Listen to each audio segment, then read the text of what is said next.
Friends, roadies, countrymen, and all regular and new listeners all around the world. It's me, J.E., John Edmund, podcasting to you all from the heart of Africa.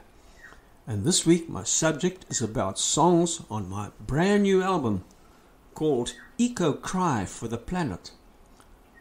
The first one is called It's All Goes Round in a Circle.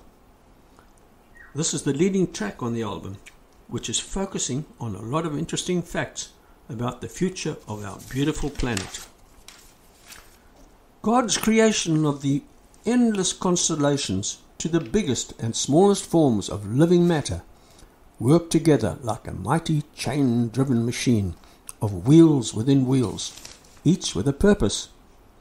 Any small disturbance disrupts its equilibrium. Each link in the chain is a circle within itself, like the food chain, which is a circle of life.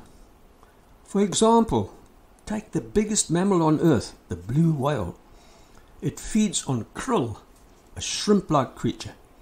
One whale can consume 40 tons of krill per day. Plankton feeds on whale faeces, and fish feed on plankton. Seals feed on fish and keep the population down. Krill also feed on plankton, and the cycle begins again. There are food chains for insects, birds, reptiles, and mammals. Grass is one of the feeds of antelope. Predators feed on antelope, and predator and antelope faeces promote growth of grass. The cycle begins again. The human footprint of hunting the blue whale almost to extinction was a relatively small disturbance of a circle of life in the ocean. But these disturbances continue in other forms like plastic pollution, extinction of insects, birds, plants and animals that play a role in the environment, together with the encroachment and destruction of the habitats of these creatures. Exterminate bees and bats, pollination is affected. Without owls and birds of prey, there can be a plague of rats and mice. Remove ant and termite eating creatures, and these insects can destroy crops and buildings. It all goes round in a circle. The next track on the album is called the Yin Yang Song, and it basically says that although there are extremes in everyday life, everything should be done in moderation. Yin and Yang is an old Chinese philosophy stating that the world is made up of opposites. Yin is dark, Yang is light. Yin is cold and Yang is hot. Yin is female and Yang is male. Yin is soft, Yang is hard, and it goes on. This philosophy agrees with verse 22 in chapter 8 in the book of Genesis in the Bible. As long as the world exists, there will be a time for planting and a time to harvest.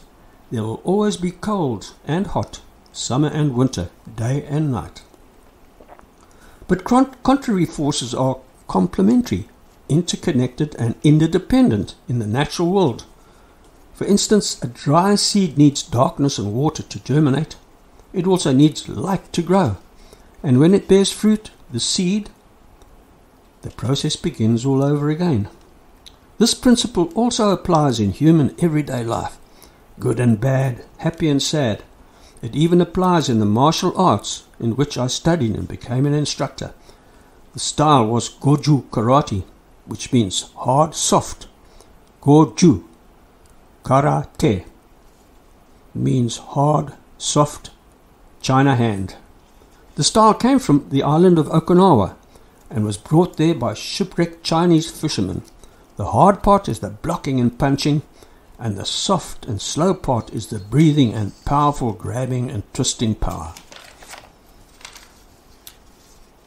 The third song I'd like to talk about is one of the great conservationists that was around in the United States of America 300 years ago. He was a First Nation Red Indian called Chief Seattle. Here's a bit of background and how the song came about. Back in 1980, I was approached by John Varty, a conservationist, to write music for an audio-visual slideshow that he wanted to take to the United States as a conservation awareness program. This I did, and John suggested I write a song on Chief Seattle, who was one of the world's early conservationists. Yes, Chief Seattle was a First Nation Red Indian chief of the Suquamish tribe that came from an area in the northwestern state of Washington in the United States known as the Puget Sound. He was born around the late 1700s and died about the age of 80 in 1866. It was the time of the colonization of the United States by European settlers. There was conflict between settlers and Red Indians, and land was a big issue. Chief Seattle, however, was a great peacemaker and treaty mediator in this regard. He was not against white settlers, but wanted First Nation cultures and settler cultures to respect one another. His plea for Red Indian rights was highlighted in a famous speech and a letter in 1855 to Franklin Pierce, the President of the United States. In these deliveries, he emphasized that in any treaty or sale of Indian land, the care of the environment would be observed. He was against the sale of whiskey in Indian reservations and insisted that all Red Indians should have access to burial grounds wherever they were. At that time, there was also conflict between Indian tribes themselves. In one battle, his son was killed, and although he was initially unclear about the difference between the Indian god and the settler's god, he became a Roman Catholic in 1848.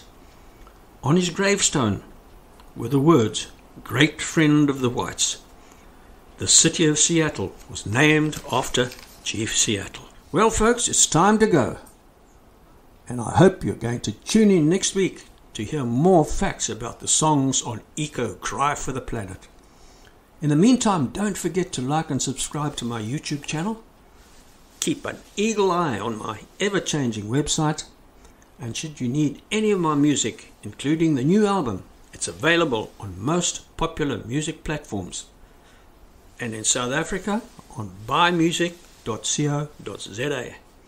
Until next week, from me, J.E., it's adios, bide in moderation, go well, keep safe, salagashle. Tot ziens and zwakanaka.